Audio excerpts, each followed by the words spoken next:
Assalamualaikum warahmatullahi wabarakatuh. Perkenalkan, nama saya Fakih Zulkarnain.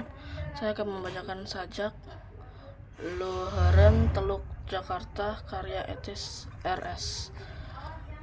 Netep daratan sabengbatan, bet manjang dina ingetan, lemah pangacikan kalimpudan suhunan, di gedong petingan nepi ka tempat nyiruruk saliwatan.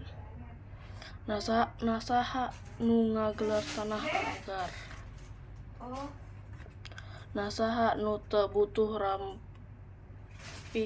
dana tatangkalan, pulas hejo pasawahan, tingadurat di antara pulas-pulas campuran, lir papaes nu lukisan nu teu mirosa aturan, kasaha kudu talatah, nepikeun rasa ngagunaan tempat bumetah, nasaha kudu jumerit nepikeun karisi ngagunaan bumi.